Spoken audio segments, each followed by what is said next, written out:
Lembaga Survei General Survei Indonesia atau GSI mempublikasi hasil survei terbaru terkait elektabilitas bakal calon wali kota Makassar 2020.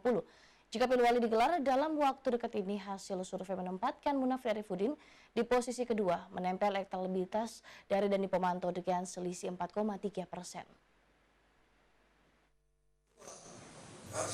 Jika Pilwali Makassar digelar tahun 2020 diikuti 4 pasangan calon, General Survei Indonesia menyebut hanya ada 2 kandidat kuat yang akan bersaing ketat di papan atas.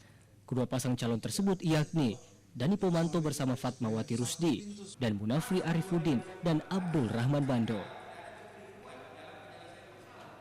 Peta didasarkan pada hasil survei terbaru PT General Survei Indonesia yang dipublish minggu akhir pekan kemarin di Swiss Bell Hotel Makassar. Dalam surveinya, Dani Fatma memperoleh elektabilitas 36,8%, disusul API ARB 32,5%, atau dengan selisih persentase 4,3%. Sementara dua pasangan lainnya yakni Syamsur Rizal dan Fadli Ananda hanya memperoleh 19,6%. Sedangkan Irman Yasin Limpo yakin Pajalangi memperoleh 3,1%. Adapun yang belum menentukan pilihan berada di angka 8%.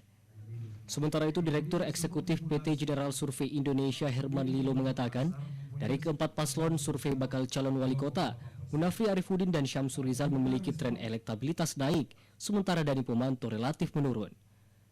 Hal ini dipengaruhi oleh gerakan sosialisasi selama pandemi, sementara isu-isu ekonomi turut mendongkrak popularitas Munafri Arifudin yang memiliki latar belakang pengusaha. Melakukan sosialisasi dan mendekati pemilih, ya, karena ada gestur pemilih yang berubah dalam vibrasi demokrasi ketika ada pandemi, ada suasana yang berubah. Saya kira isu penting juga yang membuat misalnya Munafri Arifudin naik itu karena adanya isu ekonomi yang diangkat. Melihat dia background beliau seorang pengusaha, sehingga ada harapan UMKM yang sangat terdampak. Ini bisa sama-sama naik antara Pak Munafri dengan Pak Ical, itu sama-sama trennya naik, sementara yang turun itu Pak DP. Salah satu penyebab juga mungkin tidak ada kegiatan yang dilakukan. Iya, itu.